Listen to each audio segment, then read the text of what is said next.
சங்கீதம் 23ஆம் அதிகாரத்தில் ஒரு வசனத்தை பார்த்தோம். 2ஆம் வசனத்தில் பாதி தான் பார்த்தோம். 1 ஹவருக்கு மேலே அது ஆயிடுச்சு. அந்த 2ஆம் வசனம் பாதியிலிருந்து, அதாவது சங்கீதம் 23 2ஆம் வசனத்தில், He makes me lie down in green pastures, He leads me beside quiet waters. புல்லுள்ள இடங்களில் என்னை நடத்தி என்று சொல்லி நாம் பார்க்குறோம். அமர்ந்த தண்ணீர்கள் அண்டையில் என்னை கொண்டு போய் விடுகிறார் என்பதிலிருந்து இன்றைக்கு நாம் ஆரம்பித்து நாம் சில காரியங்களை பார்க்க போகிறோம். நேற்று நான் சொன்னேன், போன வாரத்தில், He makes me lie down in green pastures-னால் அதனுடைய அர்த்தம் என்ன? ஆடு சாப்பிடும்போது படுத்திருக்குமா? மேக்ஸ் மீ லை டவுன்னா நல்லா சாப்பிட்டு திருப்தியாகி படுத்திருந்துச்சுன்னு தான் அர்த்தம். அவர் என் மேய்ப்பராக இருப்பாரானால் நான் நல்லா சாப்பிட்டு திருப்தியாகி நான் படுத்திருப்பேன் அந்த புல்லுள்ள இடங்களில். ஏன் அங்கேயே இருக்குதுன்னா, கொஞ்சம் நேரம் கழிச்சு பசிச்சுன்னா திருப்பி சாப்பிட்டுக்கலாம். அதுக்கு சாப்பாடு எப்பயுமே ரெடிமேடாகவே அங்கே ஆண்டவர் வச்சுருந்தார். அப்புறம் அடுத்த அந்த 2ஆம் வசனத்தில் அடுத்த பகுதி, He leads me beside quiet waters. இந்த சங்கீதத்தில் தாவீதின் காரியங்களும் நம்ம பார்க்குறோம். பெரிய பெரிய ஊழியக்காரங்களை, எசேக்கியேல், எஸ்ரா, நெகேமியா, அவர்கள் இந்த வார்த்தை அவர் அந்த வார்த்தை பயன்படுத்துகிறாங்க. ஹீ, எசேக்கியேல் 37 கூட He called me, He brought me out. அவர் என்னை அழைத்தார்.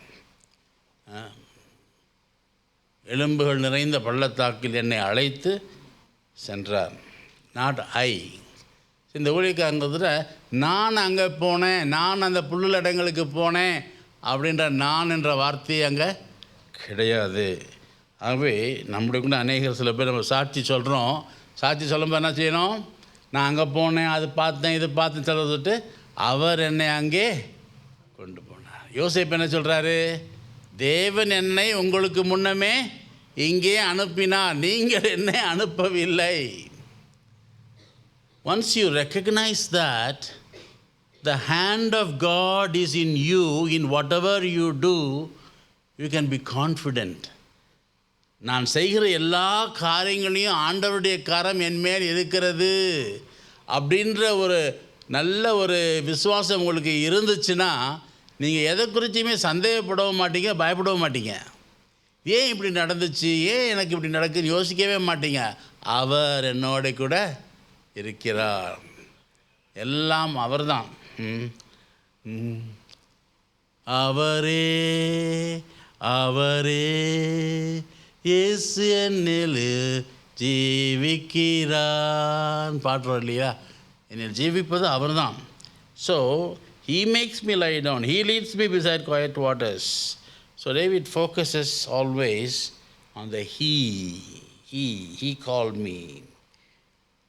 So the testimony kuda, He made me to do that. He did the miracle. He will do everything in your life. How wonderful it is to make God to do it on your behalf. And the green pastures நம்ம என்ன பார்த்தோம்? The best food, the best in its life, இதெல்லாம் நம்ம பார்த்தோம். இந்த அமர்ந்த தண்ணீர் அண்டையில்ன்றது இன்றைக்கி நம்ம அதிலேருந்து ஆரம்பிக்க போகிறோம். அமர்ந்த தண்ணீர் என்றால் ஏன் அங்கே அப்படி போடப்பட்டிருக்குதுன்னா, ஆட்டுக்குட்டியானது எப்படிப்பட்ட மிருகம்? What kind of an animal is a sheep? It is a timid, foolish, பயந்த சுபாவம் உள்ள ஒரு அனிமல். ஆகவே இந்த ஓடுகிற தண்ணியில் அது போய் தண்ணி குடிக்காது. ஆகவே அந்த மேய்ப்பன் என்ன பண்ணுவான்னா, ஒரு குளம், கொட்டை, பாண்ட் ஒரு ஸ்மால் லேக், தண்ணி அமர்ந்திருக்கணும். அதில் தான் ஆடு போய் குடிக்கும். அப்படி தண்ணி அந்த மாதிரி பாண்டு, குளம் இல்லைன்னா அந்த ஓடுகிற நதியை பக்கத்தில் ஒரு குழி தோண்டி அந்த தண்ணி அதில் பாய்ச்சி விடுவோம். அது அங்கே அமர்ந்திருக்கும் பொழுது அது குடிக்கும்.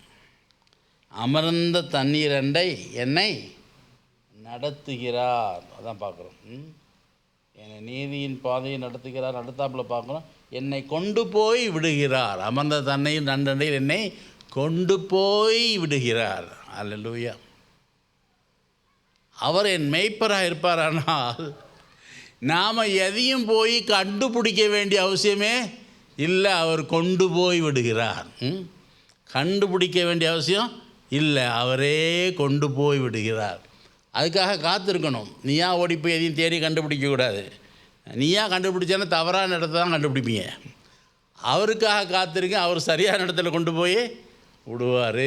தவறான இடத்துக்கு ஒரு நாள் அவர் கொண்டு போய் விடவே மாட்டேன். Take you to the right place and he will give you always the best, nothing less than the best. So அந்த மாதிரி அமர்ந்த தண்ணீர். அப்போது இப்போ நான் உங்களுக்கு 2 வாரமாக 3 வாரமாக சொல்லி கொடுக்குறேன். முதல்ல நம்ம பண்ண வேண்டியது எக்ஸஜீசிஸ், அப்புறம் இன்டர்பிரட்டேஷன், அப்ளிகேஷன், எக்ஸ்போசிஷன். இருக்கிற சூழ்நிலையை முதல்ல ஆராய்ந்து அறிந்து கொள்ள வேண்டும். அதன் பிற்பாடு அதை நம்முடைய அன்றாட வாழ்க்கையிலேயே அதை அப்ளை பண்ணணும். இன்றைக்கு நான் சொன்ன வேதத்தை நமக்காக யாருமே எழுதலை. அந்த நாட்களில் இருந்த யூத மக்களுக்காக, இஸ்ரேல் நாட்டுக்காக, அந்த நாட்களில் நடந்த சம்பவங்களுக்காக எழுதப்பட்டது. அதை நாம் சரியாக அந்த நாட்களின் சூழ்நிலை புரிந்து கொண்டு இந்த நாளைக்கு அதை நாம் அப்ளை பண்ணணும். எந்த காலத்துக்கும் அது அப்ளை ஆகும். ஆனால் அன்னைக்கு நடந்ததை சரியாக நம்ம புரிஞ்சு கொண்டா இன்றைக்கி நம்ம அப்ளிகேஷன் என்னாகும்? ராங் ஆகிடும். புரியலையா? அப்போ முதலாவது வேதத்தில் நம்ம புரிஞ்சு கொள்ள வேண்டியது, அந்த நாளிலே அது யாருக்காக சொல்லப்பட்டது, யாரால் எழுதப்பட்டது, எந்த சூழ்நிலையிலே எப்படிப்பட்ட ஒரு காரணத்திற்காக அது எழுதப்பட்டதுன்னு புரிந்து கொண்டு அப்புறம் நமக்கு அதை அப்ளை பண்ண வேண்டும். நான் சொன்னேன், க்ரீன் பாஸ்டர்ஸ்னால் பெஸ்ட்டு. நம்முடைய வாழ்க்கையில் சிறந்தது தான் ஆண்டவர் கொடுப்பார். சிறந்ததை தவிர மற்றது எதையுமே கொடுக்க மாட்டார். இப்போ இந்த அமர்ந்த தண்ணீர் அண்டையில் ஆட்டுக்குட்டிக்கு அமர்ந்த தண்ணீர் என்னன்னு பார்த்துட்டோம் இல்லையா? பார்த்தோமா இல்லையா?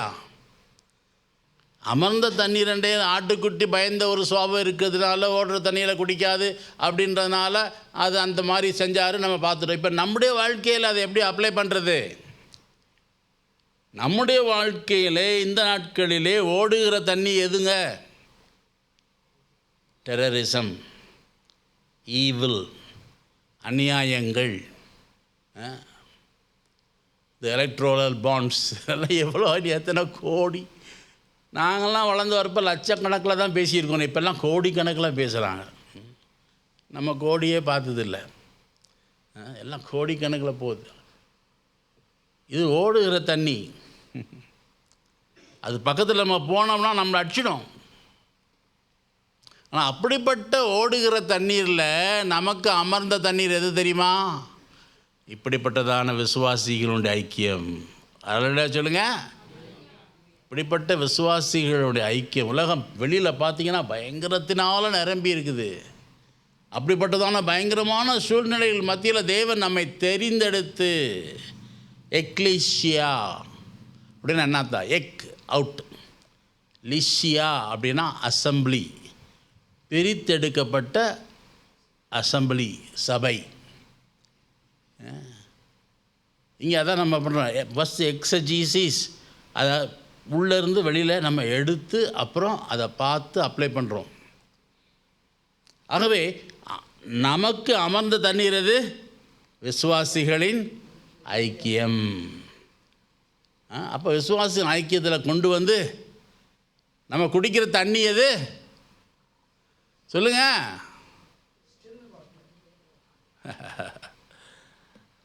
குடிக்கிற தண்ணி வேத வசனம். நம்ம குடிக்கிற தண்ணி எது? வேத வசனம். அமர்ந்த தண்ணீர் அண்டையில் ஐக்கியத்தில் வந்து வசனத்தை நாம் பருகி கொண்டே இருக்கிறோம். ஆகவே அப்படியாக தேவன் நம்மை நடத்துகிறார்.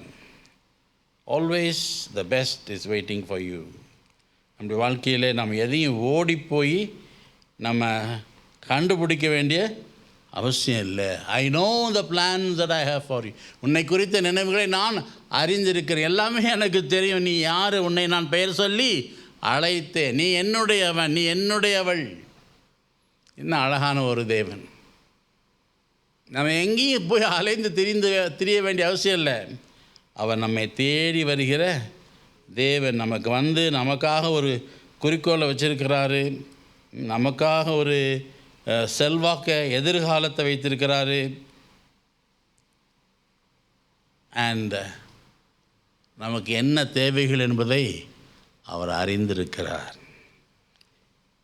சில சமயங்களில் அந்த கூட்டம் முடிஞ்சு நான் வரும்பொழுது நிறைய பேர் ஜெபிக்கிறதுக்கு வருவாங்க.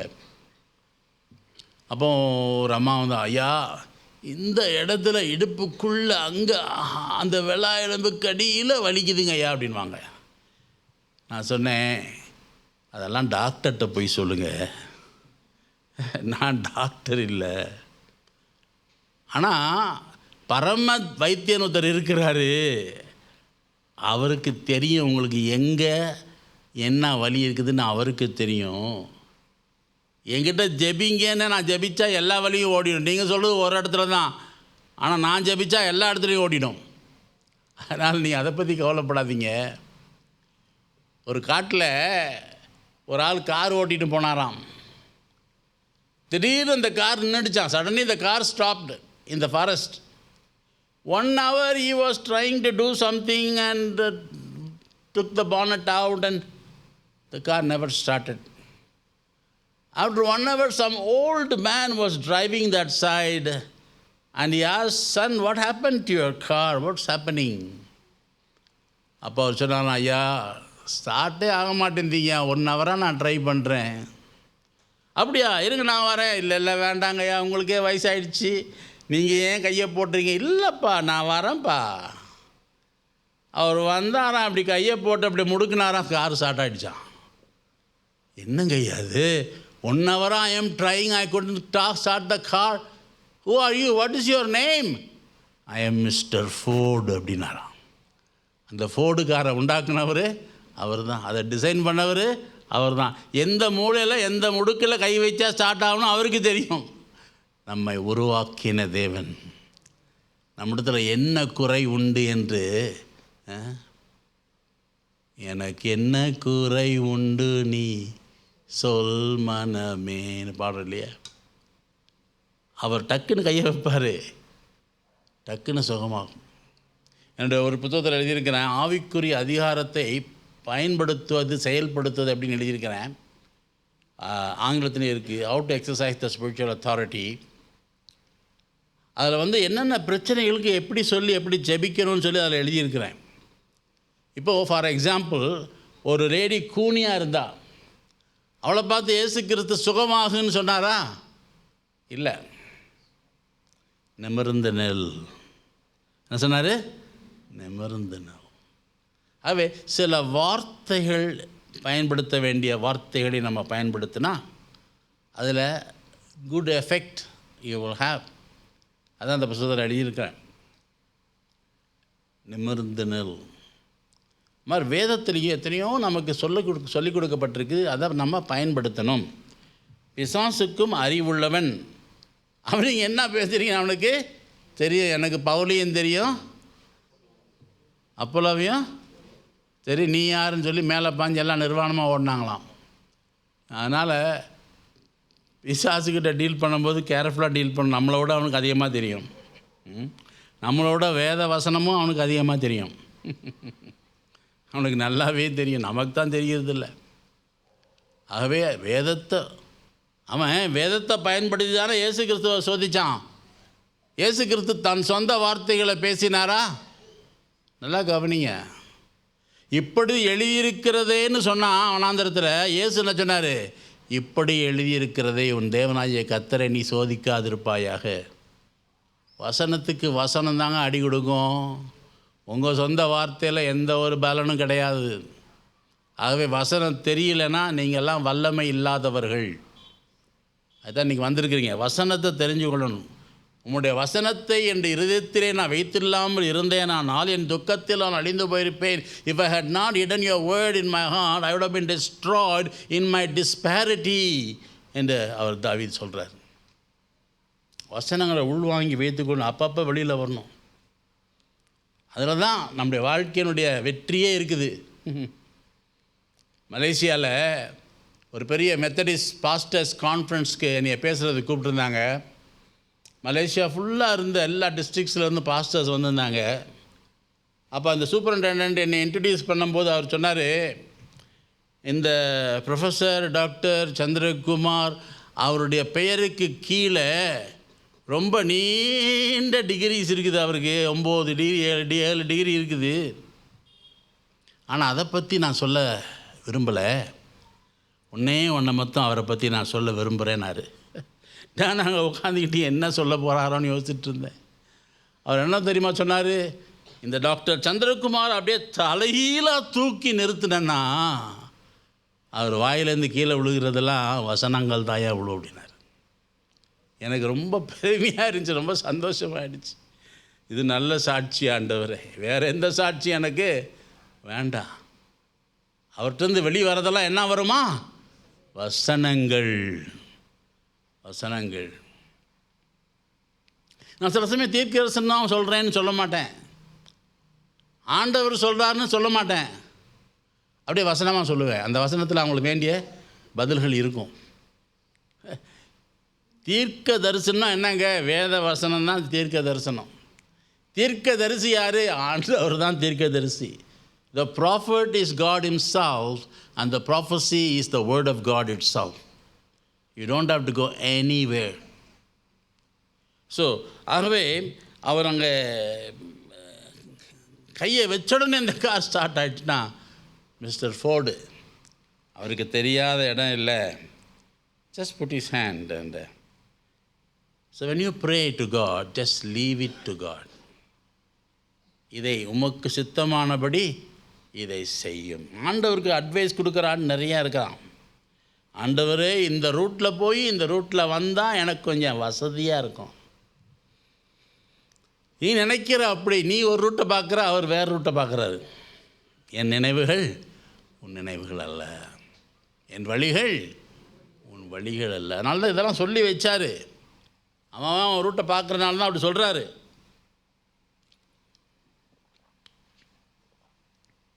So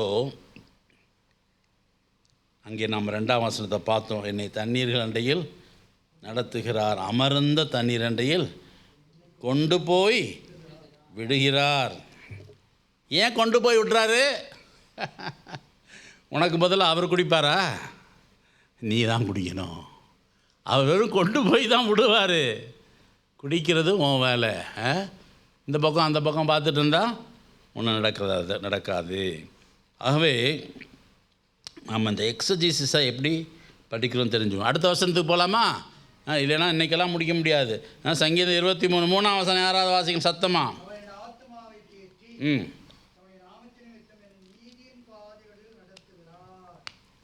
He restores my soul. இப்போ யாரை பற்றி சொல்லியிருக்காங்க? யாரை பற்றி சொல்லியிருக்குதுங்கய்யா? யார் அந்த எண்ணு? யார்? ஆட்டுக்குட்டி. சரி, நம்ம இந்த படிக்கிற சங்கீதம் 23 பூரா ஆட்டுக்குட்டிக்கும் ஆட்டு மேய்ப்பனுக்கும் உள்ள உறவு தான். அப்போது என் ஆத்துமானா ஆட்டுக்குட்டியின் ஆத்துமா. சரி, ஆட்டுக்குட்டி ஒரு மிருகம். மிருகத்துக்கு ஆத்துமா இருக்குதா? 1 தெசலோனிக்கேயர் 5ஆம் அதிகாரம் 22ஆம் 23ஆம் வசனம் வாசிங்க. 1 தெசலோனிக்கேயர் 5 22 23. 1 Thessalonians 5:22 and 23.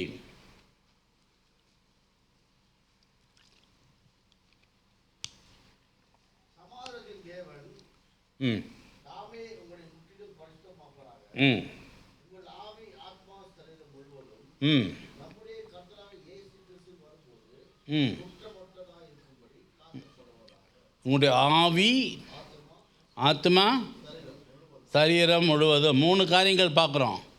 ஒரு மனுஷனுக்குள்ளே என்ன இருக்குது? ஆவி, ஆத்மா, சரீரம் 3 காரியங்கள் ஒரு மனுஷனுக்குள்ள இருக்குது நம்ம பார்க்குறோம் இல்லையா? ஆவி, ஆத்மா, சரீரம். ஒரு ட்ரையாங்கிள் போட்டுக்கங்க. ட்ரையாங்கிளை 3ஆக பிரிங்க. Upper berth, middle berth, lower berth. கீழே இருக்கிற லோவர் பர்த் தான் பாடி. என்னது? பாடி. மிடில் பர்த் என்னென்னா mind, soul. Upper berth spirit. கீழே உள்ள பகுதி ஃப்ளஷ், சரீரம். நடுவில் இருக்கிற பகுதி சோல், ஆத்மா. மேலே இருக்கிற பகுதி ஆவி, ஸ்பிரிட். ஸோ ஒரு மனுஷனுக்கு 3 இருக்குது: சரீரம், ஆத்மா, ஆவி. இந்த ஆத்மா அப்படின்னா உயிர், எமோஷன், வில், மைண்டு, இதெல்லாம் ஆத்மா. அதுக்கு மேலே இருக்கிறது தான் ஆவி. ஆவி மரிக்க முடியாது, ஆனால் ஆத்மா மரிக்க முடியும். சரீரம் மரிக்க முடியும்.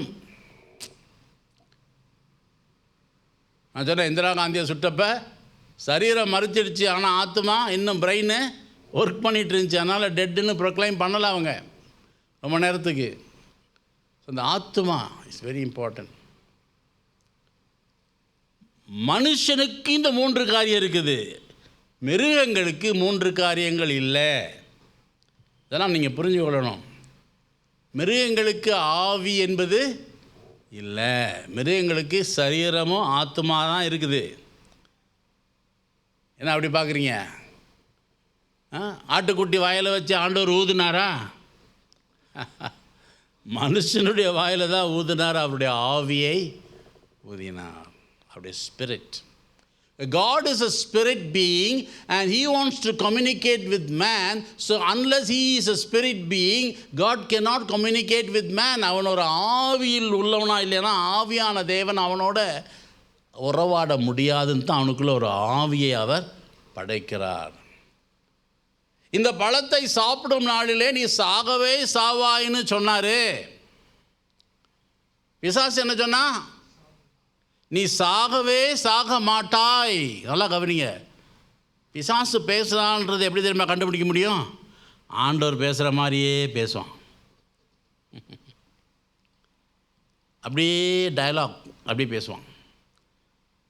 நீ சாக மாட்டாய்ன்னு ஒரே வேர்டில் சொல்லலை, நீ சாகவே சாக மாட்டாய். அப்போவே தெரியும் பிசாசு தான் பேசுகிறான். ஆனால் பிசாசு அங்கே உண்மையை சொன்னானா பொய்யை சொன்னானா?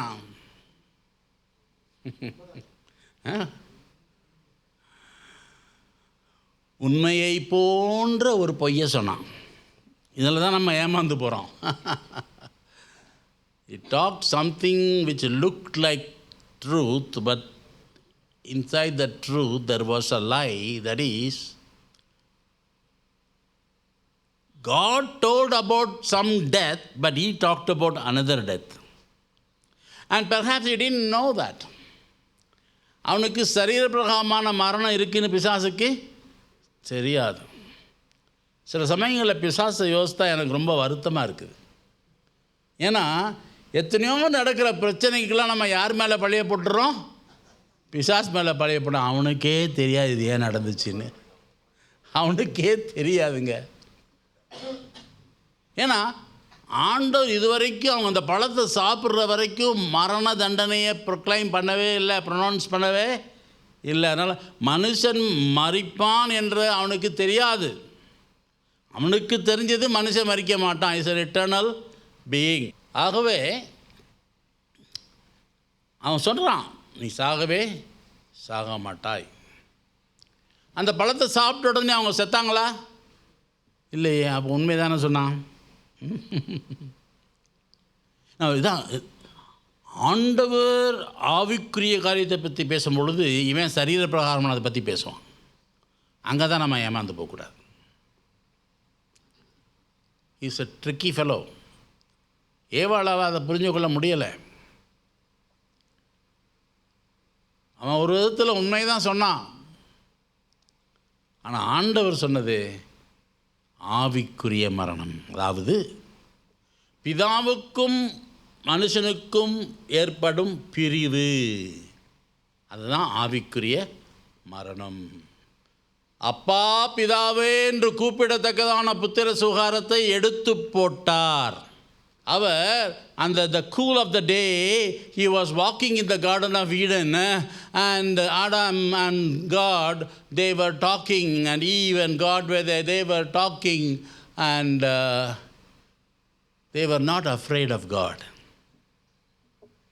ஆனால் திடீரென்று அவன் போய் ஒளிந்து கொள்கிறான்.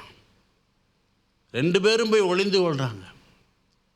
2 பேரும் நிர்வாணமாக தான் இருந்தாங்க. தொடக்கத்திலிருந்து, படைப்பிலிருந்து நிர்வாணமாக தான் இருந்தாங்க. ஆனால் நிர்வாணம் என்பதை அவர்கள் அறியாதிருந்தார்கள். There was an innocence in them. They didn't look at their bodies as naked bodies, but the moment they ate the fruit of knowledge of good and evil, நன்மை தீமை என்பது அறியத்தக்கதான் அந்த பழத்தை சாப்பிட்ட நேரத்திலிருந்து அவங்களுக்கு தாங்க யார் என்பது அந்த அறிவு வந்துருச்சு. அந்த அறிவு இல்லாமல் தான் படிச்சிருந்தார் ஆண்டவர். அந்த யோசனையே இருக்கக்கூடாது, அப்படி தான் படைச்சிருந்தார். பயமே இல்லை. ஆனால் ஆண்டவர் தேடி வராரு. முதல்ல பழத்தை சாப்பிட்டது யாரு? ஏவாளா? அவ்வளோ தைரியம் இருக்குது அவளுக்கு. பிசாசு வந்து நல்லா ருசியாக இருக்கே, சாப்பிட்டு பாருன்னு சொன்னானா? இல்லையே. நீயும் தேவனைப் போல ஆக முடியும். இந்த பெண்களுக்குள்ள சந்தேகம் என்பதை ரொம்ப ஈஸியாக உள்ளே போட்டுடலாம். they are ready to listen to some stories. என் புக்கில் எழுதியிருக்கிறேன், wedlock or deadlock, suspicion is a giant killer அப்படின்னு எழுதியிருக்கிறேன். சந்தேகத்தை உள்ளே கொண்டாந்து ஈஸியாக போட்டுருவான் பிசாசு. இப்போ ஏவாள்கிட்ட என்ன சந்தேகத்தை கொண்டாந்து போட்டான்? தேவனே அவரை மாதிரி நீ ஆகக்கூடாதுன்னு சொல்லிட்டு இதை உனக்கு விலைக்கு வச்சிருக்கிறாரு. ஓ அப்படியா விஷயம்? Thank you chettan for telling me that. ஏதாவது ரகசியம்னா பெண்களுக்கு ரொம்ப விருப்பமான ஒரு காரியம். இந்த சின்ன பிள்ளைங்களுக்கும் பெண்களுக்கும் உள்ள ஒரு ஒற்றுமை என்ன தெரியுமா? ஒரு காரியத்தை ரகசியம்னு சொல்லிவிடுங்க, அன்னைக்கெல்லாம் தூங்கவே மாட்டாங்க. அதை சொல்லியே ஆகணும். அப்படி தான் பிசாசு வரான். உனக்கு தெரியாது இந்த ரகசியம், அவ மாதிரி நீ ஆயிடுவேன்ட்டு இதை தள்ளி வச்சிருக்கிறாரு அப்படின்னு அவர்கிட்ட கொண்டாந்து அதை சாப்பிட வைக்கிறான் கொஞ்சம் கொஞ்சமாக. அவள் யார்கிட்ட கேட்டிருக்கணும்? ஆதாம்கிட்ட கேட்டிருக்கணும். யார்கிட்ட வந்து இதை சொன்னார்? யார்கிட்ட வந்து சொன்னார் இதை சாப்பிடக்கூடாதுன்னு? ஆதாம்கிட்ட தான் சொல்கிறாரு. She is only a second hearer. நீ பிள்ளை பிறக்கும்னு வந்து யார்கிட்ட சொன்னார்? ஆபிரகாம்கிட்ட சொன்னார், சாராட்ட சொல்லலை. ஆபிரகாம் சொன்னதை சாரா கேட்டா, ஆதாம் சொன்னதை ஏவாள் கேட்டான். அப்போ அவன் சொல்லி கேட்டதுனால இந்த மாதிரி பிரசாதம் சொல்லும்போது என்ன சொல்லியிருக்கணும்? ஓகே 1 minute ஹோல்ட் ஆன், என் ஹஸ்பண்டை நான் கேட்குறேன்னு கேட்டுருந்தான் அவன் ஓடிருப்பான். தெரியும் பிசாசுக்கு இவங்கெல்லாம் கொஞ்சம் அவசர கொடுக்கைகள், ஏதாவது ரகசியத்துக்காக காத்திருக்கிறாங்க. ஆதாமை கேட்டிருந்தா அவன் சொல்லிப்பா, இல்லை இல்லை நீ கண்டிப்பாக சாப்பிடவே கூடாது. ஆபிரகாம் கூட அவங்க பெரிய தப்பு பண்ணிட்டான். உலகத்திலே பெரிய தப்புகளை பண்ண பெரிய 2 பேர் யார்? ஆதாமும் ஆபிரகாம் தான். சாராள் சொன்னதை அது தேவனுடைய வார்த்தைக்கு மேலாக ஆதாம் மதிப்பு கொடுத்தார். நோ, கடவுள் போட்டு சொல்லிட்டாரு, உன் மூலம் தான் பிறக்கும்னு சொல்லிட்டாரு. நான் ஆகாரைக்குள்ளாக நான் போக மாட்டேன். ஸ்ட்ராங்காக இருந்திருக்கணும். இன்றைக்கி அதனால் உலகமே பற்றி கொண்டு எரியுது. அவர் ஸ்ட்ராங்காக இல்லை. கணவன்மார்கள் நீங்கள் ஸ்ட்ராங்காக இல்லை ஆவிக்குரிய வாழ்க்கையில், குடும்பம் பற்றிக்கிட்டு எரியும். ஞாபகம் வச்சுக்கோங்க. அதில் நல்ல ஆராய்ச்சி பண்ணி எழுதியிருக்கிற அந்த புத்தகத்தில், ஏவாள் அந்த பழத்தை சாப்பிட்ட உடனேமே அவள் நிர்வாணமாக கண்டாளா தன்னை? இல்லை. நீங்கள் அந்த 3ஆம் அதிகாரம் 6, 7, 8 வசனங்களை வாசித்தீங்கன்னா, ஆதாமுக்கு கொடுக்குற அவள் சாப்பிட்ட உடனே பின் இருவரின் கண்களும் திறந்து தாங்கள் நிர்வாணிகளாக இருப்பதை உணர்ந்தார்கள். ஆதாம் சாப்பிடாமல் இருந்திருந்தானா பாவம் உலகத்தில் வந்திருக்காது, அவர் நிர்வாணமாக ஆயிருக்க மாட்டாங்க.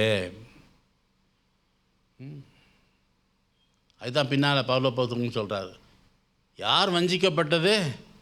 வஞ்சிக்கப்பட்டது ஒரு பெண். ஆனால் நான் பெண்களை குறை சொல்லலை. பெண்களை ஒரு இயற்கையான ஒரு சப்மிஷனோடு ஆண்டவர் படைச்சிருக்கிறாரு. அதெல்லாம் ரொம்ப விவரமாக இந்த வெட்லாக் டெட்லாக் மனமுறிவான்ற புத்தகத்தில் எழுதியிருக்கிறேன். அதனால் ஆண்டவருடைய எக்ஸ்பெக்டேஷன் என்ன? உன்னை மனைவியாக நான் இந்த கணவனுக்கு கொடுத்திருக்கிறேன், அல்லது உன்னை மகளாக இந்த தகப்பனுக்கு நான் கொடுத்திருக்கிறேன், அவர்கள் சொல்வதை கேட்டு நீ செய்யுன்னு ஆண்டவர் சொல்கிறாரு. அவர்களை கேட்டு செய்யாத பிள்ளைகள் கெட்டு போயிடும், அழிந்து போவார்கள். அவளை கேட்டு கீழ்ப்படியாமல் வாழ்கிற மனைவிமார்களுக்கும் அதே நிலைமை தான். அவர்கள் அப்படி தீய காலத்தில் இருந்தாங்கன்னா, தீய பழக்கத்தில் இருந்தாங்கன்னா, நீங்கள் ஆண்டோட ஜெபத்தின் மூலமாக நீங்கள் வெற்றி கொள்ள முடியும், அல்லது பாஸ்டர் போதர்கள் கவுன்சிலிங் மூலமாக வெற்றி கொள்ள முடியும். பட் அவர்கள் தான் நமக்கு கார்டியனாக ஆண்டவர் வச்சிருக்கிறார். Parents are God appointed guardians over the children, and husband is the God appointed guardian over the wife. இதை நம்ம புரிஞ்சு கொள்ளணும். கர்த்தருக்கு கீழ்ப்படுகிறது போல உங்கள் சொந்த புருஷருக்கு கீழ்ப்படியுங்கள். ரொம்ப அழகாக சொல்ல. அப்போ சொந்தமில்லாத புருஷனும் இருக்கான்னு அர்த்தம் இல்லையா? உங்கள் சொந்த புருஷருக்கு கீழ்ப்படியுங்கள். ஸோ இதெல்லாம் நம்ம பார்த்துருப்போம், நமக்கு டைம் ஓடிடும். ஆத்துமாவை ஹி ரெஸ்டோர்ஸ் மை சோல் அப்படின்னா என்ன அர்த்தம்னா, அந்த ஆத்துமான்றது உயிர் ஆச்சா. ஒரு மிருகத்துக்கு ஆத்துமானா உயிர், நம்ம கூட உயிர் தான், ஆனால் மிருகத்துக்கு ஆத்மா தான் இருக்கே ஒழிய ஆவி இல்லை. அப்போ அது விலகி ஓடும் பொழுது அவன் ஆட்டு மேய்ப்பன் கையில் என்ன வச்சுருக்கிறான்? ஒரு கோல் வச்சுருக்கிறான். அது இப்படி பெண்டாயிருக்கும். அது இப்படி போகும்போது கழுத்தில் போட்டு எப்படி கூட்டுக்கிறோம். அதுக்கு தான் அந்த ஸ்டாஃப், அதுக்கு பேர் ஸ்டாஃப். தடியும் வச்சுருக்கிறான். தடி எதுக்குன்னா ஓனாய் அடிக்கிறதுக்கு. ஆடு விலகி வச்சுன்னா ஆட்டையும் ஒரு அடி கொடுப்பான். நரகம் மனுஷனுக்காக உண்டாக்கப்படலை. 2 பேர் 2ஆம் 4ஆம் வசனத்தில் அது பிசாசுக்காக உண்டாக்கப்பட்டுச்சு. ஆனால் பிசாசை ஃபாலோ பண்ணி போகிறவன அவனும் அங்கே தான் போவான். ஆகவே He restores my soul என்று நம்ம பார்க்குறோம். சோல், ஸ்பிரிட், பாடி எல்லாத்தையும் நம்ம பார்த்தோம். அதை அதிகமாக நம்ம பார்க்குறதுக்கு இன்னும் நிறையா இருக்குது. அதில் அதை பார்க்குறதுக்கு நமக்கு நேரம் இல்லை. பட் அவன் சொல்கிறான், நான் எங்கே போனாலும் நான் அலைந்து திரிந்து அடிபட்டு சாகாதபடி என்னை அவர் பத்திரமாய் காத்து கொள்வார். ஒரு ஆட்டு மேய்ப்பனை பல ஆடுகளை வச்சு வளர்க்கும் பொழுது ஒரு குட்டி ஆடு, ரொம்ப சேட்டை பண்ணுற ஆடு, குட்டி ஆடு அப்படி போய் காணாம போயிடும். அங்கேயே போய் தேடி கண்டுபிடிச்சி கொண்டு வருவான். ஒரு நாள் பார்த்தா ஆளை காணோம், எங்கேயோ போயிடுச்சு. எல்லா ஆடுகளையும் கொண்டாந்து அடைச்சிட்டு போய் தேடி முள்ளெல்லாம் கீச்சிக்கின்னு ஒரு இடத்துல பதுங்கி உட்காந்துருந்துச்சு. It was hiding in some place. And he said, why did you do like this? செல்லக்குட்டி, I call my granddaughter செல்லக்குட்டி அப்படின்னு அதை தூக்கி தோளில் போட்டுட்டு நடந்து வந்தான். ஆடு குஷி, இன்றைக்கி நம்ம நடக்க வேண்டியதில்லை, மேலே ஏறிட்டு போகிறோம். அடுத்த நாள் சேம் ப்ராப்ளம். எங்கேயோ ஓடி போய் இக்கரைக்கு அக்கறை பச்சை ஓடி போய் காணா போயிடுச்சு. திருப்பியும் அடுத்த நாள் போகிறான், தேடி கண்டுபிடிச்சி அது உட்காந்துருக்குது. என் மெய்ப்பன் மிகவும் அன்பானவன், என்னை விட்டு விட மாட்டான். இந்த கிறிஸ்தவர்களுக்கு இதுதான் ஒரு தைரியம். அப்போ இந்த ஆடு இப்படி உட்காந்துருக்கு, நம்ம மேய்ப்பன் கண்டிப்பாக வருவார், ரொம்ப அன்பான பழிப்பன், இன்றைக்கி என்னையை தூக்கிட்டு போவாருன்னு. அப்படியே நினச்சிட்ருக்கிற, வந்து நல்லா திட்டிட்டு, இன்றைக்கி நீ நடந்தே வா, உன்னை தூக்கிட்டு போக மாட்டேன், நடந்தே கூப்பிட்டு போனாராம். 3ஆவது நாளும் அப்படியே பண்ணிச்சான்.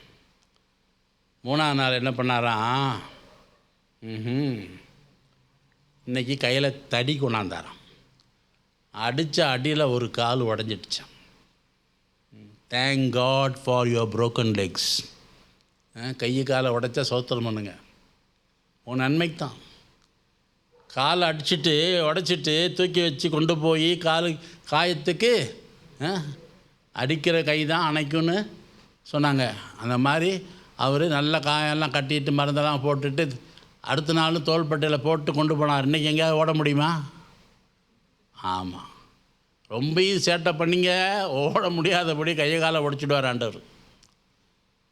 அந்த மாதிரி அவர் எப்படியாவது, ஆனால் உயிரை போக்குனாரா? இல்லை, உயிரை காப்பாற்றினார். எப்படியாவது நம்முடைய ஆண்டவர் நம்மை He will save us, protect us, bring us back, and He will not allow us to be lost. அடுத்த வசனம் பார்க்கலாமா? என்ன சொல்லி அடுத்த வசனம் வாசிங்க.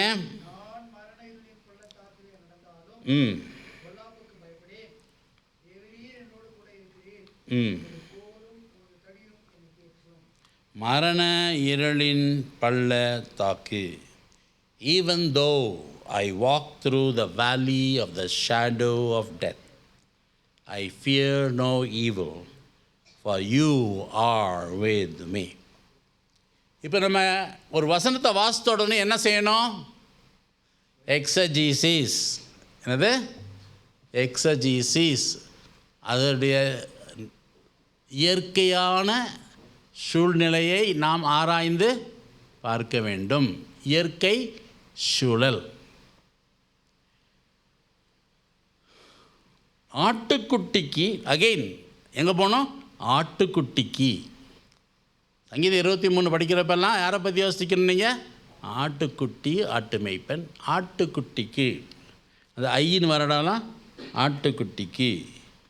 மரண இருளின் பள்ளத்தாக்கு என்னது? மரண இருளின் பள்ளத்தாக்கு என்னது?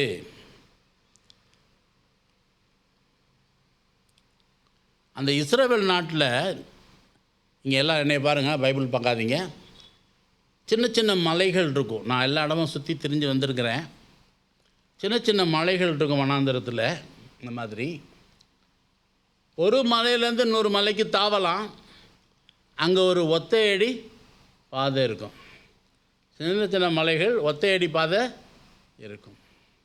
அந்த ஒத்தையடி பாதையில் போகும் பொழுது இந்த பக்கம் பெரிய பள்ளத்தாக்கு, இந்த பக்கம் மலை. அப்போ இந்த ஆட்டுக்குட்டி ஒன்றா தான் போக முடியும் ஒத்தையடி பாதையில். அந்த பள்ளத்தாக்கை பார்த்துச்சுன்னா பயத்தில் குதிச்சிடும். ஒரு ஆடு குதிச்சிச்சுன்னா எல்லா ஆடும் குதிச்சிடும். அந்த புத்தி மாத்திரம் உங்களுக்கு தெரிஞ்சு வச்சுருக்கிறீங்க இல்லையா?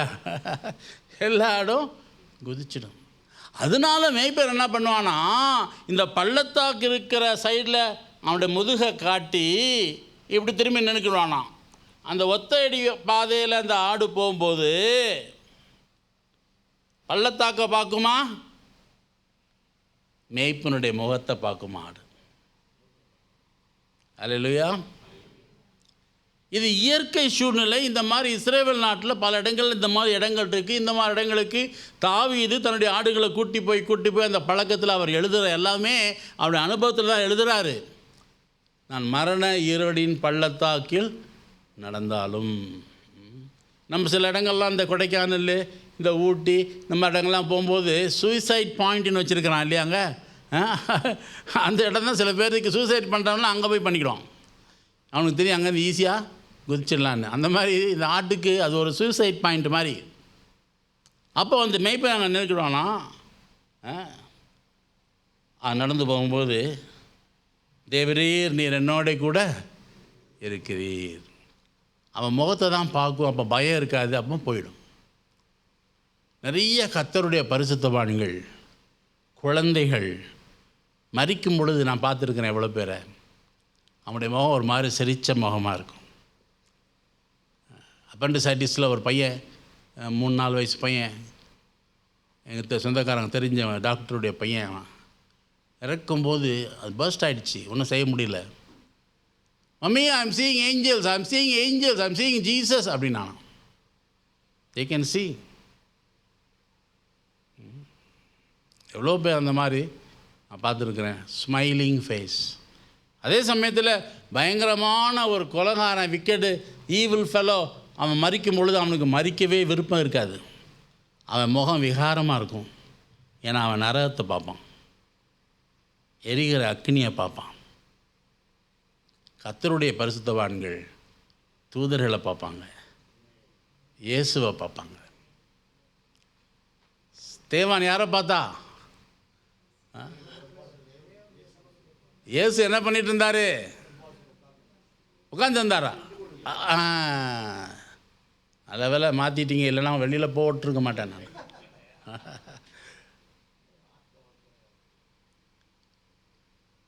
மற்ற நேரம்லாம் அவருடைய வலது பாரத்தில் உட்கார்ந்துருந்த தேவன் இயேசு கிறிஸ்து ஸ்தேவானுடைய மரணத்தை பார்க்கும் பொழுது எந்திரிச்சு நின்றுட்டாருங்க.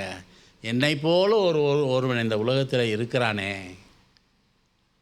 அவ்வளோ அடி வாங்கி சாகிற நேரத்தில் ரத்தம்லாம் ஒழுகுது மூக்கில் கண்ணில். பிதாவே, இவர்கள் செய்வது இன்னதென்று அறியாது இருக்கிறார், இவர்களுக்கு மன்னியும். மன்னிப்பு மன்னிப்பு மன்னிப்பு தாரும் இறைவா, மன்னிப்பு தாருமே இறைவா. ஒரு அருமையான பாட்டு இருக்குது. மன்னிப்பு கேட்குறான். அதை பார்த்த உடனே ஏசாமி எந்திரிச்சு நின்றுறாரு. ஆனால் அவன் இயேசுவை பார்க்குறான். மரிக்கிற அந்த சமயத்தில் நிச்சயமாக நம்ம பார்ப்போம், அவரை பார்ப்போம், அவரை தரிசிப்போம். இப்பயும் கூட நம்ம தரிசிக்கலாம். சில சமயங்களில் ஏர்லி மார்னிங் நான் ஜெபிக்கும் பொழுது ஆண்டவரை நான் பார்ப்பேன். ஒரு நாள் ரொம்ப பிரச்சனையாக நான் யோசிச்சுட்டு இருக்கும்போது ஒரு போட்டில் உட்காந்துருக்கிற ஆண்டவர், நான் அந்த போட்டுக்குள்ளே தான் இருக்கிறேன். அந்த போட்டு அலக்கழிக்கப்படுது. என்ன ஆண்டவரே, பயங்கரமாக அலக்கழிக்குதே. இப்போ ஆண்டவர் சொல்கிறாரு, நானும் இந்த போட்டில் தானே இருக்கிறேன், உனக்கு ஏன் பயம்? சிரிக்கிறார். என்ன ஆண்டவரே சிரிக்கிறீரே? நானும் இந்த போட்டில் தானே இருக்கிறேன், உனக்கு ஏன் பயம்? சரிப்பா. பாவம் நல்லா தூங்கிட்டு இருக்கிறவரை புயல் அடிக்குதுன்னு சொல்லிட்டு அது சும்மா தூங்கிட்டு இருந்தார். தலாணி வச்சு தூங்கிட்டு, எனக்கு ரொம்ப பிடிச்ச காரியம். ஏன்னா எனக்கு ஒரு 7 தலாணி வேணும் தூங்குறதுக்கு. சைடில், அந்த சைடில், இந்த சைடில், காலுக்கு, தலை. அவர் தலாணி வச்சு தூங்கிட்டு இருந்தார். அவரை போய் எழுப்பிட்டு அற்ப விசுவாசிகளேன்னு சொன்னார். ஏன் பயப்படுகிறீர்கள்? ஆகவே அங்கே அவர், நீர் என்னோட கூட இருக்கிறீர், மரண இருளின் பள்ளத்தாக்கில் நடந்தாலும். இதை போய் அநேகர் என்ன செய்யறாங்க, ஆஸ்பத்திரியில் போய் வாசித்துருவாங்க. இதை எழுதும்போது தாவீது ஆஸ்பத்திரி பற்றியே யோசிக்கலை. அவர் ஏதோ ஒரு யோசனை எழுதியிருக்கிறார். நம்ம ஆட்கள் அதை கொண்டு போய் சாகாதவனையும் சீக்கிரமாக சாகடிச்சுடுவாங்க.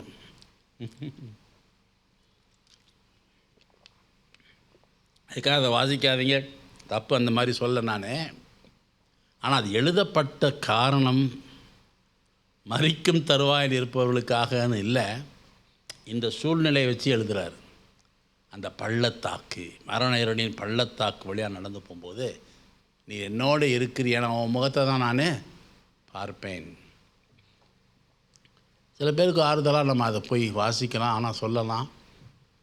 ஆனால் மரண இருள் நமக்கு தெரியாது, டாக்டர்களுக்கு தான் தெரியும். ஆனால் நம்மளுக்கு ஆண்டவர் வெளிப்பாடு கொடுத்தாட்டா நம்ம சொல்லலாம்.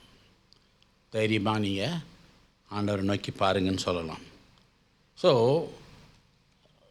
நீர் என்னோடு கூட இருக்கிறீர், அதான் என் முக்கியமானது. அந்த ஆட்டுக்குட்டிக்கு ஆறுதல் என்னது? You are with me when I walk through the valley of the shadow of death, you are with me. அப்புறம் அடுத்த வசனம் வாசிங்க. யார் வாசிக்கிறது?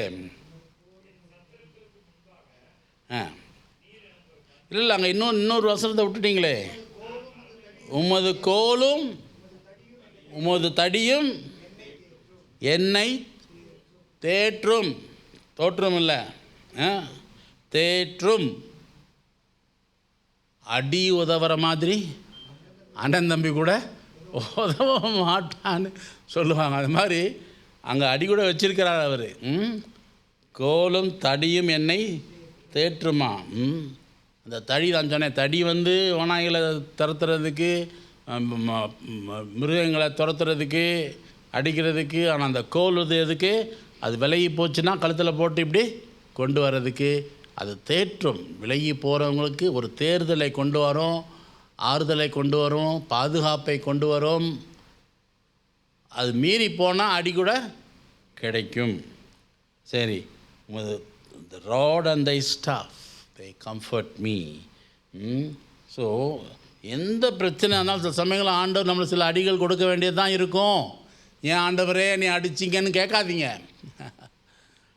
அவர் நம்முடைய நன்மைக்காக அதை செய்கிறார். ஸோ இந்த மரண இருளின் பள்ளத்தாக்கி நடக்கும்போது ஒரு காரியம் நான் சொல்கிறேன். ஒரு ஆடு தான் தனியாக அந்த பாதையில் போக முடியும். 2 ஆடு சேர்ந்து போக முடியாது. ஏன்னா ஒத்தையடி மரணம் என்பது நாம் தனிமையாக சந்திக்க வேண்டிய ஒரு காரியம். மற்ற எல்லா சமயத்திலையும் நம்ம யாரோட நண்பர்களோட போகலாம், மொபைலை வச்சுட்டு கூட போகலாம். அந்த மரண பள்ளத்தாக்கில் மொபைலை வச்சுட்டு போனால் நிச்சயம் உனக்கு மரணம் நிச்சயம். அதனால் நீ அங்கே பாதையை பார்த்து அப்படியே ஒரு ஸ்டெப்பாக எடுத்து நடக்கணும். மொபைல் வச்சேன்னா அவ்வளோதான், போச்சு. சில பேருக்கு மொபைல் இல்லாமல் போக முடியாது எங்கேயுமே. அதில் போய் ஜிபிஎஸ் போட்டு காமிச்சேன்னா நேராக நரகத்துக்கு தான் ரைட்டு வழியை காமிக்காது. அதில் ஜிபிஎஸ்லாம் கிடையாது. அதனால் மரண இருள் பள்ளத்தாக்கில் நம்ம தனிமையாய் போக வேண்டிய ஒரு நேரம். நீ மரண இருளை சந்திக்கும் பொழுது, மறிக்க போகிற நேரத்தில் உன் ஃப்ரெண்டு வந்தால், உன் ஃப்ரெண்டு கையை பிடிச்சிக்கிட்டு நீ என் கூட வந்துடுமா, நீ என் கூட வந்துடுனா, கொஞ்சம் நேரத்தில் பார்த்தா ஆளே இருக்க மாட்டான், அவன் ஓடிடும். உன் கூட நான் வர மாட்டேன். அந்த மரணம் என்பது நீங்கள் தனியாய் சந்திக்க வேண்டிய ஒரு காரியம். அது ஒரு நேரம். ஆகவே தான் நம்ம ஜாக்கிரதையாக இருக்கணும், ஆயத்தமாக இருக்கணும். என் சத்துருக்களுக்கு முன்பாக ஒரு பந்தியை ஆயத்தப்படுத்தி, இங்கிலீஷில் என்ன சொல்லியிருக்குது? Thou dost prepare a table before my enemies. Table அப்படின்னா என்ன? ஆட்டுக்குட்டிக்கு டேபிள்னா என்னங்க? சாப்பாடு சாப்பிட்றது டேபிளில் தானே சாப்பிட்றோம். அப்போ டேபிள் அப்படின்னா ஆட்டுக்குட்டிக்கு க்ரீன் கிராஸ் ஃபீல்டு. இதை நம்ம புரிஞ்சுக்கொள்ளணும். பந்தியை ஆயத்தப்படுத்துகிறாரு. சத்துருக்களுக்கு முன்பாக எப்படி ஆயத்தப்படுத்துகிறாரு? போட்டிருக்கா எப்படி ஆயத்தப்படுத்துகிறாருன்னு? சரி, அதுக்கு போகிறதுக்கு முன்னாடி சத்துரு யார்? இப்போ யாரை பற்றி நம்ம பேசுகிறோம்? ஆட்டுக்குட்டி. ஆட்டுக்குட்டிக்கு சத்துரு யார்? ஓனாயி. அப்புறம் அதான் ஒரு வசனத்தை விட்டு ஒரு வசனத்தை பிடிக்கிறனால தான் நீங்கள் தப்பாக வியாபிக்கானம் பண்ணுறீங்க. என் சத்துருக்களுக்கு முன்பாக. அப்புறம் நீர் எனக்கு ஒரு பந்தியை ஆயத்தப்படுத்தி. சரி, அந்த பந்தினா என்னன்னு சொன்னேன்? என்னன்னு சொன்னேன்? பந்தினா க்ரீன் கிராஸு. புரிஞ்சதா? அந்த க்ரீன் கிராஸில் ஆட்டுக்குட்டிக்கு சத்துரு யார் அப்படின்னு நம்ம அதை ஆராய்ச்சி பண்ணணும். காட்டில் இதெல்லாம் நீங்கள் காடே பார்த்ததில்ல, அதான் பிரச்சனை. கொஞ்சம் இந்த பக்கம் காட்டு பக்கம் போயிட்டு வாங்க, தெரியாது. காட்டுக்குள்ளே எங்கேயாவது புல்லு முளைக்குமா? வீட்டுக்குள்ளேயே 4-5 மரங்கள் அப்படி ஒன்றா போட்டால் புல்லு முளைக்க மாட்டேங்குது. காட்டுக்குள்ளே புல்லு முளைக்குமா? அப்போ புல்லு சாப்பிடணுன்னா ஆடு எங்கே போய் சாப்பிடணும்? புல்லுக்கு வெளியில், இது காட்டுக்கு வெளியில். இந்த மாதிரி நல்ல ஆட்டை தின்றதுக்கு தான் தெரியுது, ஆட்டை பற்றி தெரிய மாட்டேங்குது. நான் தான் சொன்னேன் அன்றைக்கே, you have to study sheepology, shepherdology, anthology, இதெல்லாம் படிக்கணும். எனக்கு கூட முந்தி தெரியாது, காட்டுக்குள்ளே புல் முளைக்காது எனக்கு தெரியாது. இதெல்லாம் படித்து தான் நானும் புரிஞ்சு கொண்டேன். And sometimes my wife teaches me. ஏன்னா நான் முழுமையாக இந்த சிட்டி பட்டணத்து தெருக்களில் தான் வளர்ந்தவன், பல நாடுகளில் வளர்ந்தவன். என் ஒய்ஃப் வந்து அவங்க படிக்கிற காலத்தில் கேஜிஎஃப்பில் படிச்சிருக்கிறாங்க. அவங்க அப்பா கேஜிஎஃப்பில் இது கோல்டு மைன்ஸில் பர்ச்சேஸ் ஆஃபீஸராக இருந்தார். நல்ல பெரிய வீடு எல்லாம் கொடுத்துருந்தாங்க. அவங்க அது அங்கே அதில் புல் வெளியெல்லாம் போயிட்டு வந்திருக்கு, அவளுக்கு தெரியும். அவள் சொல்லுவாள், ஆடு வந்து காட்டுக்கு வெளியில் தான் மேயும், உள்ளே போகாது. அப்போ ஓனாயி மிருகங்கள்லாம் எங்கே இருக்குது? காட்டுக்கு உள்ள. அதனால் புல்லில் ஆட்டுக்கு எதிரி யார்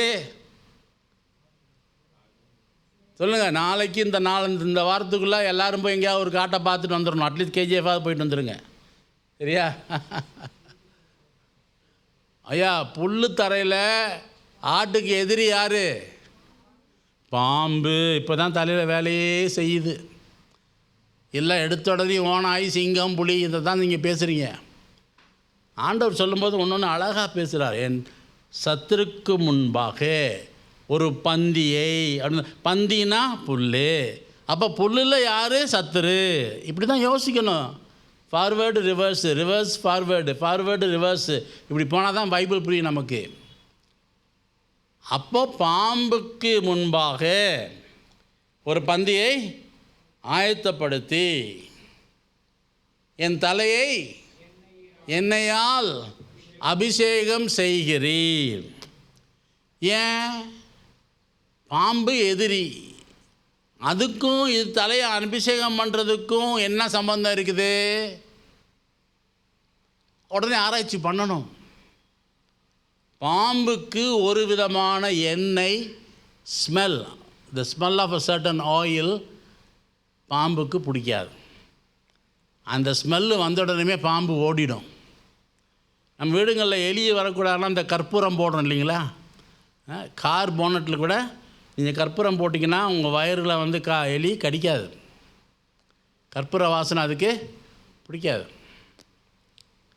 அது மாதிரி பாம்புக்கு ஒரு சில ஆயில் பிடிக்காது. அதனால் இந்த மேய்ப்பன் எப்பயுமே கையில் ஒரு சின்ன பாத்திரத்தில் எண்ணெய் எடுத்துகிட்டு போவான்.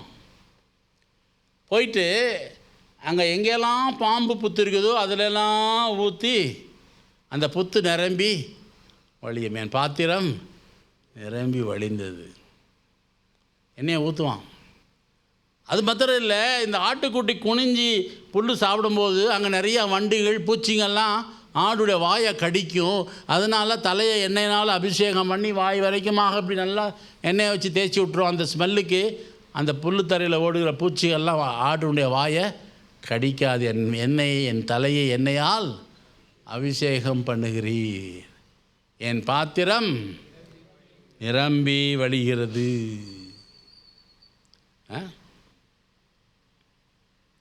இப்போது ஒரு பாத்திரம் இருக்குது, கொண்டாட சொல்ல நினச்சேன், நான் சொல்லலை. இதான் ஒரு பாத்திரம்னு வச்சுக்கோங்க. இதில் அந்த டாப் வரைக்கும் தண்ணி ஊற்றிட்டிங்கன்னா அப்படி இருக்கும். ஆனால் அந்த சைடில் பபுள்ஸ் வரும் இல்லையா, ஏர் பபுள்ஸ், அதுக்குள்ளே சில பாவங்கள் உள்ளே போயிடும். ஆனால் நீங்கள் தண்ணி ஊற்றிக்கிட்டே இருந்தீங்கன்னா நிரம்பி வழிஞ்சிக்கிட்டே இருந்துச்சுன்னா ஏர் பபுள்ஸ் வருமாங்க? வராது. அதுதான் அங்கே சொல்லியிருக்கு. சும்மா பிரிம் வரைக்கும் நீ பரிசுத்த ஆவியால் நிரம்பினா போதாது. ஆவியானவர்னால் நிரம்பி நீ வழிந்து கொண்டே இருக்கணும். அப்போது அந்த சின்ன சின்ன பாவங்கள் கூட உள்ள போக முடியாதெல்லாம் தள்ளிட்டு போயிடும். என் பாத்திரம் நிரம்பி வழியணும். Not just being filled. அதான் பவுல் சொல்கிறாரு be filled with the holy ஸ்பிரிட்னா present continuous tense. It is a continuous process. ஆவினால் அபிஷேகத்தான் நம்ம நிரம்பி வளைந்து கொண்டே இருக்கணும். என் பாத்திரம் நிரம்பி வழிகிறது. அந்த பாம்பு புத்துகள் மேலே ஊற்றுவார். அது அப்படி நிரம்பி வழியும் பொழுது பாம்பு எங்கேயும் திருப்பி உள்ளே போக முடியுமா? போக முடியாது, ஓடிடும். அப்புறம் அடுத்த வசனம் வாசிங்க. என்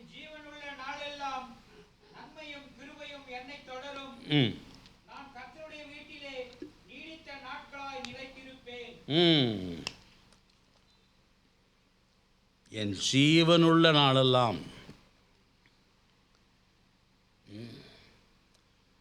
நான் உயிரோடு வாழ்கிற நாட்கள் அனைத்திலும் என் ஜீவனுள்ள நாளெல்லாம் நன்மை, குட்னஸ். நன்மைனா என்ன? நான் பெறக்கூடாத ஆசீர்வாதத்தை நான் பெறும் பொழுது அது நன்மை.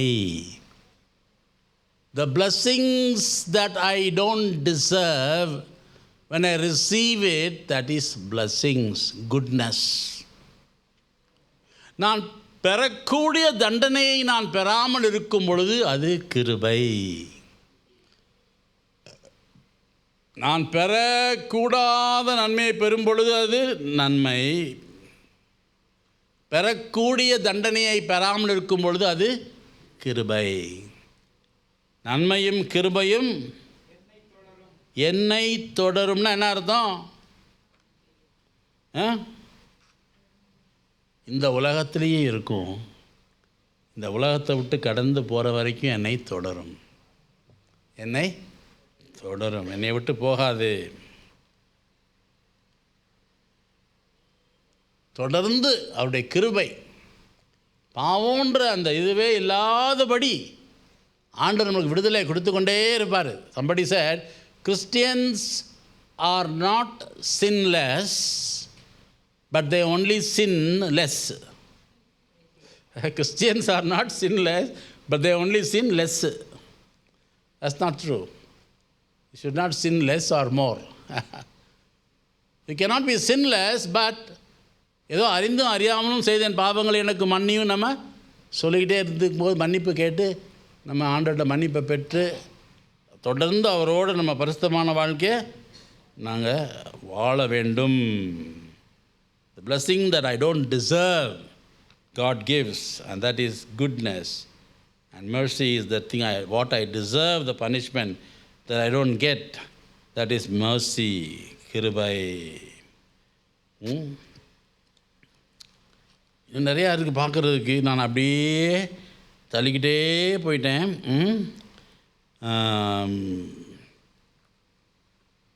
கடைசியாக ஒரு க்ளோசிங் இது ஒன்று வச்சுருக்கிறேன். அதாவது beneath me green pastures, எனக்கு கீழே பச்சை மேய்ச்சல்.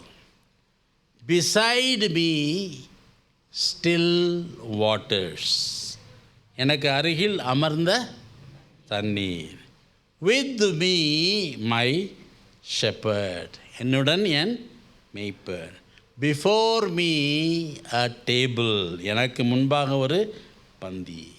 around me my enemies, என்னை சுற்றிலும் என் எதிராளிகள். after me goodness and mercy, எனக்கு பிறகு நன்மையும் கிருபையும். beyond me the house of the Lord, கர்த்தருடைய வீடு. இதுதான் அந்த சங்கீதம் 23 ஒரு சுருக்கம். எவ்வளோ இருக்குது இல்லைங்களா? இதுக்கு முன்னாடி இதே மாதிரி இந்த சங்கீதத்தை யாராவது படிச்சிருக்கிறீங்களா? இல்லை. ஏன் இல்லை? படிக்க முடியும். ஆனால் இன்றைக்கி நீங்கள் என்ன முடிவு எடுக்க போகிறீங்க? இனிமேல் வேதத்தில் நான் எந்த பகுதியை படித்தாலும் இவ்வளோ ஆழமான கருத்துக்கள் சங்கீதம் 23 தான் இருக்குன்றீங்களா? இல்லை, இதை விட இன்னும் நிறைய ஆழமான கருத்து உள்ள பகுதிகள்லாம் இருக்குது. ஆனால் நீங்கள் இனிமேல் அந்த மாதிரி தோண்டி தோண்டி படிக்க ஆரம்பிக்கும் பொழுது எல்லா பேக்ரவுண்டையும் கன்சிடர் பண்ணி physical, biological, social, agricultural, political backgrounds இதெல்லாம் ஆராய்ச்சி பண்ணி படிக்கும் பொழுது ரோமர் கடியில் இருந்தாங்க இஸ்ரேல் மக்கள். பவுலை யார் அரெஸ்ட் பண்ணி கொண்டு போனது, பவுல் மேலே அதிகாரம் செலுத்தினது யார், இயேசுவை சிலுவையில் அறைஞ்சது யார், இதெல்லாம் நீங்கள் படிக்கும்போது உங்களுக்கு நிறைய காரியங்கள் புலப்படும். ஆகவே நீங்கள் இப்போ நம்ம தொடர்ந்து இந்த மற்ற வாரங்களும் நம்ம அநேக காரியங்களை படிக்க போகிறோம். அப்ளிகேஷன், அப்புறம்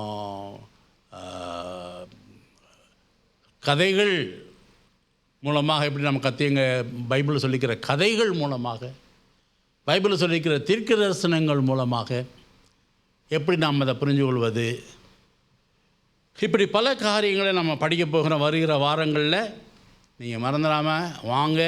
ஒரு நாளும் குறைவாகாது, நிறைவாகத்தான் வரும். அதை தொடர்ந்து நாம் அவருடைய வார்த்தையை நாம் கற்றுக்கொள்வோம். தொடர்ந்து தேவன் கிருபை புரிவார். நாம் தலைகளை வணங்கி நாம் செபிக்கலாம். எங்களை நேசிக்கிற அன்புள்ள இயேசு சுவாமி, இந்த நாளிலே நீர் ஒரு சிம்பிள் சாம் 23 மூலமாக 2 வாரங்களில் 2 மணி நேரங்களுக்கு மேலாக இவைகளை எங்களுக்கு நீர் ஆழமாய் சொல்லி கொடுத்தீர். இதை ஒரு சாம்பிளாக தான் சொல்லிக் கொடுத்தீர். இதில் நாங்கள் இன்னும் ஆழமாய் பார்ப்பதற்கு நிறைய காரியங்கள் உண்டு. பொதுவாக மரணத்தை குறித்து பார்க்க போவோமானால் இன்னும் எவ்வளோ காரியங்கள் உண்டு. எதிரியை குறித்து பார்க்க போவோம்னால் இன்னும் எத்தனையோ காரியங்கள் உண்டு. ஆமாம் ஆண்டவரே, பிள்ளை குறித்து கூட அநேக காரியங்கள் உண்டு. எங்களுக்கு நீ சொல்லித்தாரும். உம்முடைய வேத வசனங்களை நாங்கள் ஆழமாய் அறியும்படி எங்கள் கண்களை, மனக்கண்களை திறந்து, எங்கள் இருதயத்தை திறந்து, எங்களுடைய புத்தியை நீ திறந்து, உம்முடைய வேதத்தை நாங்கள் ஆழமாய் அறிந்து கொள்ளும் பொழுது அது எங்களுக்கு எவ்வளோ சந்தோஷத்தை கொடுக்கிறது, அது விடுதலையை கொடுக்கிறது, மற்றவர்களுக்கு நாங்கள் ஆறுதல் சொல்லத்தக்கதாக அது அமைகிறது. Especially we pray for our pastor. Give him all the health and strength. கம்ப்ளீட்டாக அவருக்கு சுகத்தையும் பலத்தையும் கொடுத்து அவர் எல்லா சுகத்தோடு பலத்தோடு திரும்பி வர நீ உதவி செய்யும். அவருடைய மனைவி, பிள்ளைகள், பேரப்பிள்ளைகள் எல்லாரையும் உடைய கரத்தில் ஒப்படைக்கிறோம். தொடர்ந்து அவங்களை நீ ஆசீர்வதித்து காத்துக்கொள்ளும். அவருடைய குடும்பத்தார் யாவரையும் ஆசீர்வதியும். சபைக்கு வருகிற குடும்பத்தார் யாவரையும் ஆசீர்வதித்து காத்து, வேதத்திலே அவர்கள் இன்னும் ஆழமாய் பயிற்சி பெற்று அநேகருக்கு அவர்கள் சொல்லிக் கொடுக்க நீ உதவி செய்யும். இயேசுவின் நாமத்திலே ஜெபிக்கிறோம் பிதாவே, ஆமென்.